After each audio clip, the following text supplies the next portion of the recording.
I have to remind Terry that we need to take a look at all pictures. Aww. Oh, works. All of God's critters. Isn't it kind of fun? It really is. Before we go into prayer meditation, I want to share with you, because of this picture, as you may know, yesterday at noon we did our sacred healing meditation, and Jamie and her service dog Eagle decided to join us. Thank you for doing that. The reason I bring it up is because Eagle participated. We had 6 of us here, so we set up 3 stations, as it were, and serve in 2 roles. One is active, and the other is passive or receptive. And in a receptive mode, you just open up the truth of who you are and allow God's energy to work through you. And in an active mode, then you actually do part of the chakra clearing, for lack of a better term. And as we were doing that, Eagle participated right in the middle of this circle. Absolutely at peace, absolutely in one-ment with us. And so anytime somebody says to you, I'm not so sure about God's 4-legged critters, understand that God's creatures, great and small, 2-legged, 4, all between, all children of God in one form or another. And that becomes part of the truth of who we are. Let's take this statement together. I am a child of the living God. I have within me the all-creating power of the Christ. It radiates from me and blesses all whom I contact. I am now in the presence of pure being and immersed in the Holy Spirit of life, love, and wisdom. I am now in the presence, I believe.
Lord, I believe. I trust. I have faith. In this moment, we choose to move to that place in consciousness that is our secret place, our inner closet.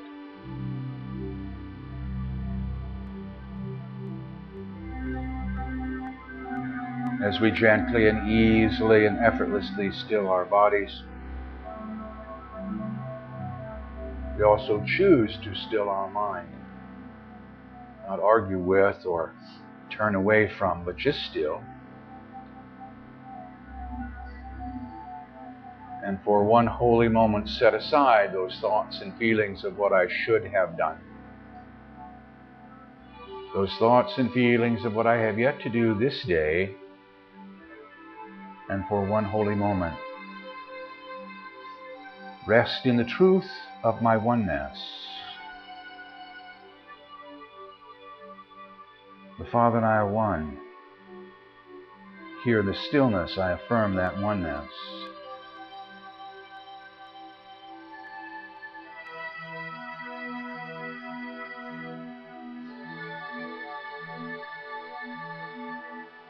With each breath I take, I breathe in life.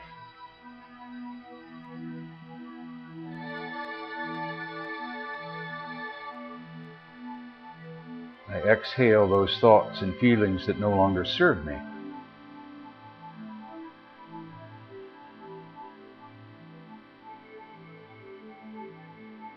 As I breathe in life, guidance comes.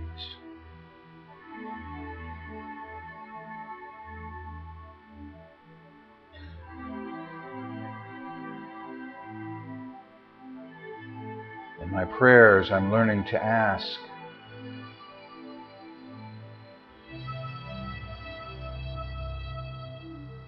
here in the stillness, in the silence, answers come.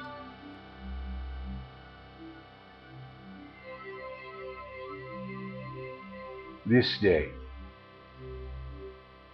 in this moment, here in the stillness and the silence, I reach out and claim these gifts as my own. They come to me wrapped in love.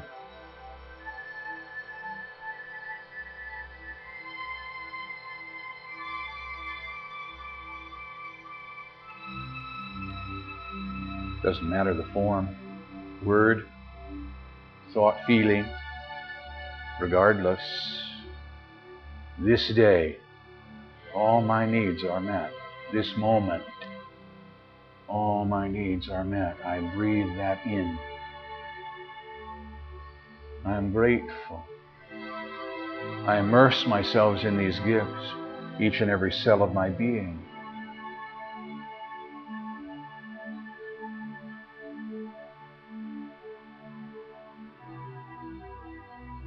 Each and every cell of my being responds. I am whole.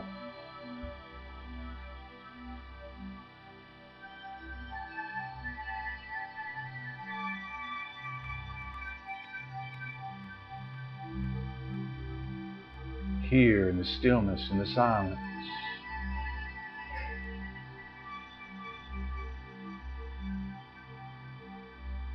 I affirm I am a channel through which good works in my world. This day, I choose to let this flow move through me, from me.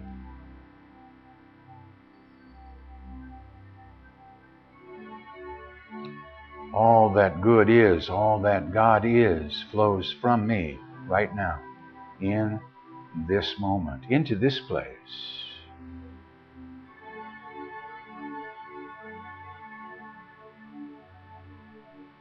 These thoughts and feelings come together with others of like mind and touch each and every one of God's children. We are blessed. I am blessed.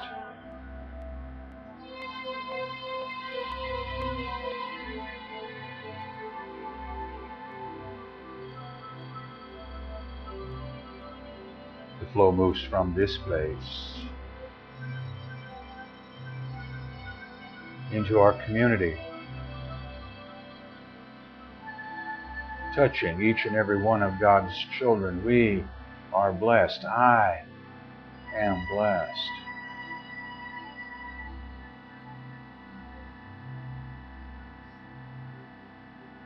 Across our state, across our country, around our world, touching each and every one of God's children. Whether they recognize it or not, it is the truth. We are blessed. I am blessed.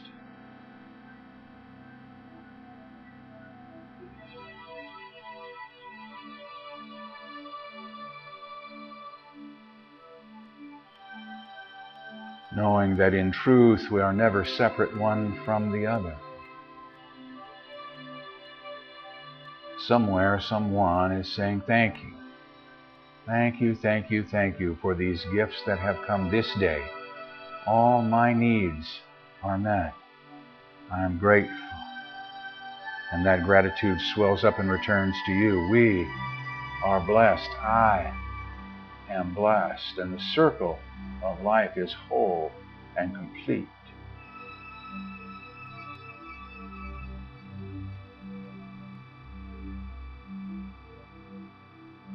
knowing this truth, affirming our oneness, I rest for one holy moment.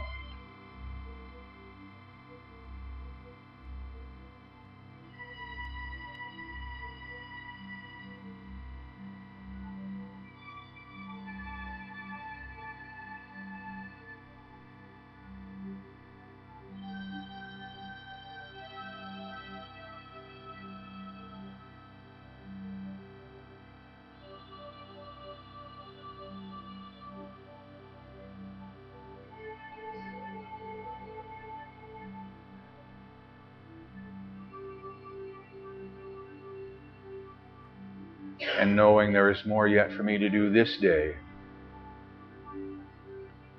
holding to this experience we have just shared, holding to the love, to the oneness, gently, easily, effortlessly, I bring my attention back to this now, to this place.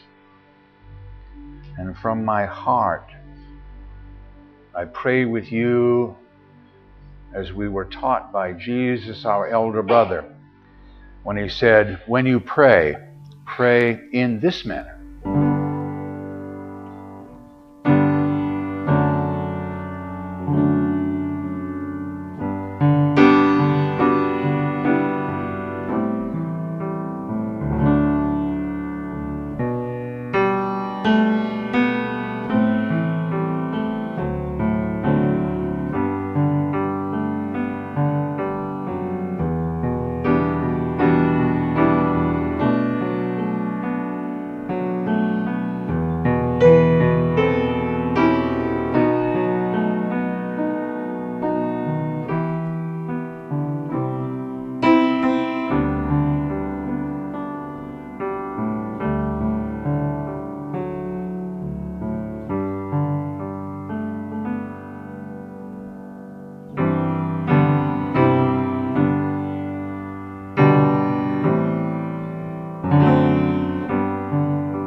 Num, num, num, num, num, num, num, num, num. And in case I'm not saying it out loud, no. How many times a day do you take time out to be still?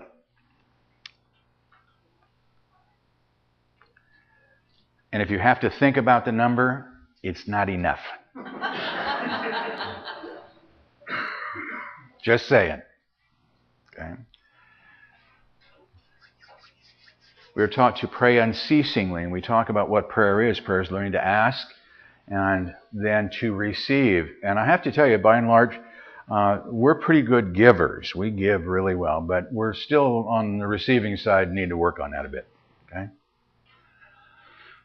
And that leads us to this whole notion of desire. I got to read this, dude. I don't do this very often, but this is too important not to read right the way it was written. This is from one of the Unity School books. I don't even remember which one it is. Gardner or somebody, I think. It goes something like this. Desire is implanted in you by a power that intends you to have what that desire calls for. You have no desire that this power has not given you. Desire was meant to be fulfilled. Consuming, supreme desire not the piddling little wishes that do not even last overnight or past breakfast.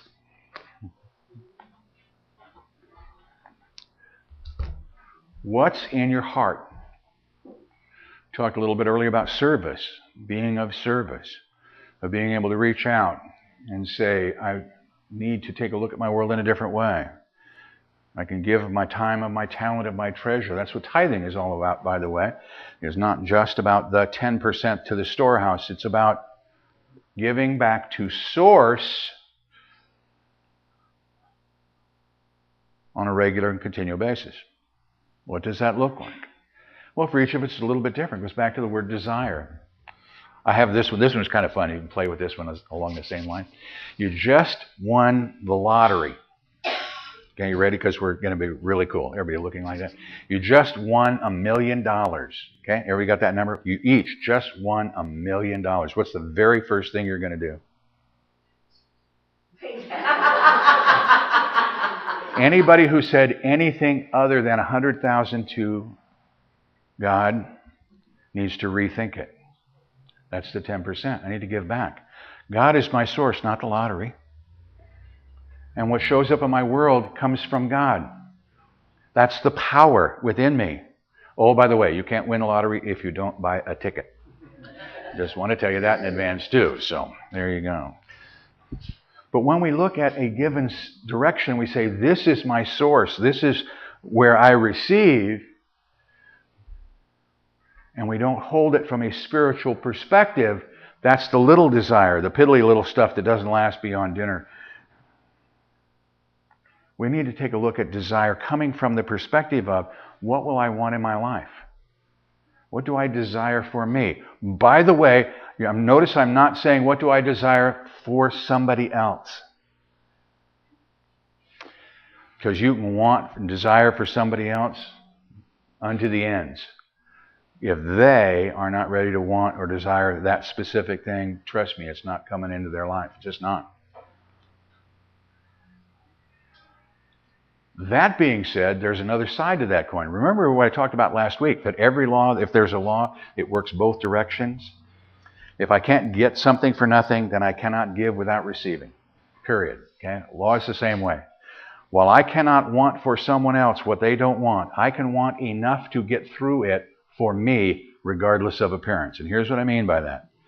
In counseling, a lot of times in relationships, we'll talk to people and we'll say, husband and wife as an example, we're having a real challenge in our relationship. And my question to them frequently is this: what do you want? Well, I'd like a more loving relationship. Great. What are you doing about it? Well, and then sometimes there's a list that has nothing to do with love. I said, stop, back up. Come from here. If you want more love in your life, what do you need to do? Give more love. If I want more order in my life, I need to be orderly. If I want harmony in my life, I need to be more harmonious. All of these are desires of my heart to be more. That desire planted by God in you already. All you need to do is polish this outside stuff. Because we're holding on to so much stuff that just doesn't work. And for those of you who need an excuse, here it comes. It's not your fault. Because we're going to get out of the blame game real fast. It's not about fault. It's about what's showing up in my world. I was just reading this morning, Gail handed me a book that I had forgotten, that talks about, and I've used this metaphor before, about timeliness of life.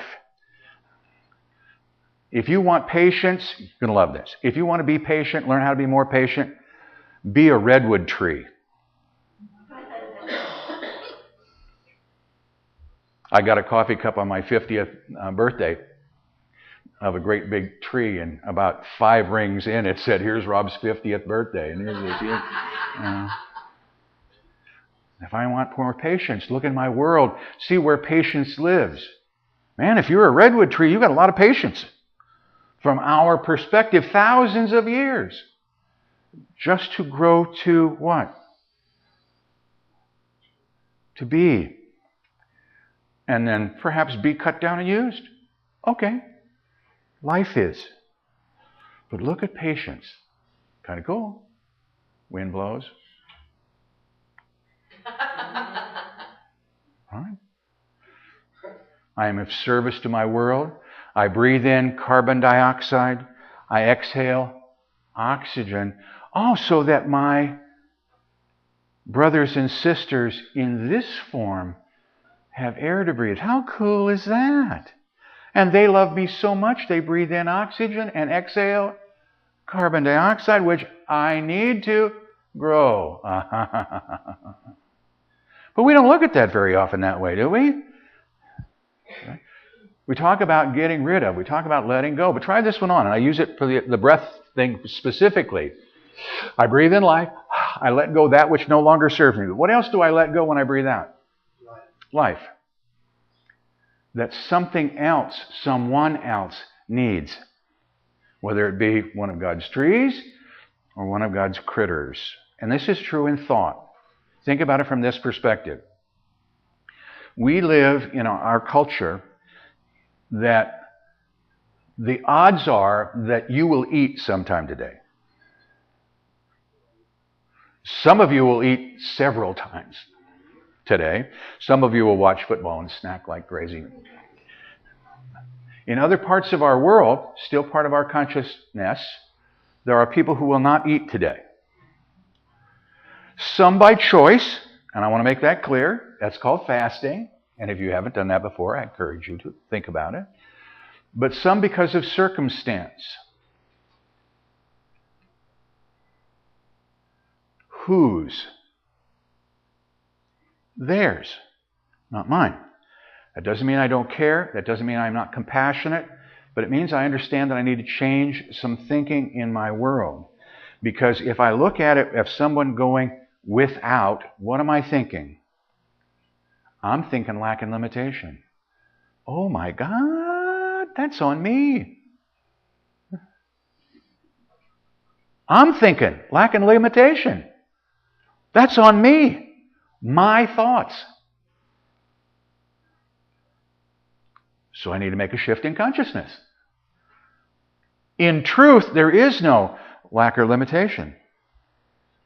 Because God is my source. All my needs met. Or is that just a statement that we make once a week and we really don't believe it right after we said it? See, for me, that's part of the desire, is to be able to make power statements of the truth of who I am and then live them. Not just make the statement, but then live it. This day, in this moment. In this moment. All my needs are met. All my wants. All. Not some of them, and not only if I behave in a certain way. All of them. Already there. If it's not showing up in my world, yeah? My thinking. So I need to make a shift in consciousness. One step at a time. Right? And try this on for size. No matter what you decide, a redwood tree won't care.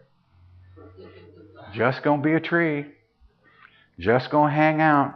And just going to love you no matter what. Isn't that kind of fun, too, when you think about it from that perspective? Understanding that each and every one of God's creations, everything we form in thought and feeling, loves you no matter what. For a while, I had a statement on our wall at the back underneath our peace sign that said, it doesn't matter to me what you have done or what you think you have done or what you haven't done or what you think you haven't done. I will love you anyway. That was my goal. That was my heart's desire for this ministry. Simple. Simple. I, Rob, need to learn how to look past an appearance and look right to the truth. It's why I share with you, as we do every day, that we are here. I behold the Christ. That is a burning desire for me to learn how to do that, how to share that, how to find tools to share that. And you help me with that. Generally comes in this form. Oh, that would be a good class. Okay, I'll think about it. How do I learn? What do I do? What's the next step for me? Try moving back to the beginning. When in doubt, go back to Genesis. In the beginning, God created all. And then we get to this mind warper. Okay, where did God come from? In the beginning, God. It's a little further I got to go. Yeah, but don't go there. Practice in the beginning. For you, in the beginning. By the way, when does that start? Right now. In the beginning is right now. Not even a breath ago. In the beginning is right now. In the beginning, the truth of you creates by your thoughts and by your feelings your world. So if I don't like what I see, then I need to get hold of the person that can solve that and that can bring happiness into my life. True? You saw it this morning. What do we need to do? Look in a mirror and say, hello. Howdy. Let's take this another step. And the mirror will say, okay. And understand that I love you no matter what. Then you can start to look at your world and say, one piece at a time, what is it that I want? What is it that I desire in my life? What do I want? Came up the other day, and we haven't played with it yet, but what happened to the whole world after Solomon passed? Solomon, the wisdom of Solomon, a great and wonderful leader, asked for guidance and direction and got it, and all the treasures of the kingdom. And after he passed, what happened? Well, if you read the story, what happened is the kingdom passed to another leader. Not a bad one, just another one who didn't quite get it. Who passed on to another leader, somebody who didn't quite get it. And it got fractured. Okay? Well, okay, if that's being true, what didn't they get? We needed another messenger. Because what they forgot was to love one another, even as I have loved you. So a messenger came to you and I 2,000 plus years ago that said, oh, by the way, the stuff that Moses laid down, good set of principles to live by, but they missed one, and here it is. I came not to change the law, but to add to it, and my addition is this: love one another even as I have loved you. Know who you are. The Father and I are one. You and I are one. We together are one. Individual aspects of being. No one can be a better you than you. Period. There are a lot of people that think you can be better than you are. And you get to decide whether they're right or not. And make a shift. There was a great story on this morning about a young man born in Australia. Born with no arms and no legs, one limb that works functional. He does not consider himself to be disabled. He's different, but not disabled. Right? Shift in consciousness, shift in thinking. In his story, his faith base is what brought him through so much of it. But a shift in consciousness that says, I don't need 2 arms and 2 legs to be a wonderful, beloved child of God. I just need to be me. I just need to be me. Other side aspect, same story, kind of, about a gal who was on television, one of the reality shows, Housewives of New York, or whatever. There's a reason I live on the West Coast. This reminded me of why, but it's okay. The reason I even bring it up is because one of the things that she said with all this drama and trauma in her life, one of the things that she said was that you need to be authentic and you can only be you. She did not require that I like her. Good for her. And good for me for recognizing I don't have to like her, I just have to love her. Simple. I just have to love her. Okay? But she reminded me of what's absolutely true, and that is, I need to be me. I need to be authentic. My desires will come through. The difference between this young man out of Melbourne and the one in New York, worlds apart in philosophy and everything else, and yet both expressing the truth of themselves. I am one with the truth of who I am. I express the truth of who I am. Great examples. And yet diametrically, if you were to look on the surface, diametrically opposed. Depending on how you look at it, because it's coming from your perspective. So what I'd ask you to do this week, start today. Oh, now works. Breathe. What do you want? Just one. It doesn't even need to be a big want. Just a little one. One thing I want. I'll give you mine. I want guidance and direction. I kind of like the Solomon response. I want guidance and direction. I want to practice the truth of who I am in a new way. Hold that thought. Breathe. This is what I want. This is my desire. That desire is implanted in you by God. It's already there, and all the means are there as well. The capability to bring it forth. Choose this day to bring it forth. Choose this day to bring it forth. It begins this way. Just like our mirror. Put that mirror up. I love you. Together. I love you. Look in the mirror, eyeball to eyeball. I bless you. Together. I bless you. Loving, blessing, I can be appreciative. I appreciate you. Together. I appreciate you. Now we take the leap. Breathe. I behold the Christ. Together. I behold the Christ. And so it is. And so it is. And so it is. Namaste. Thank you for listening. Please feel free to pass this message along to your friends and family. You can obtain additional audio tapes or CDs by visiting our website or by calling our office at 541-772-6902. We invite you to join us in prayer. We know that prayer works, and now you can send your prayer request to our prayer team here at Christ Unity Church by using the form on our website. The activities, programs, and services of this ministry are presented on a love offering basis. All gifts, regardless of size, are gratefully accepted. You may participate either by sending your gift to Christ Unity Church, 540 North Holly Street, Medford, Oregon, 97501, or by visiting us on the internet at www.unitymedford.org.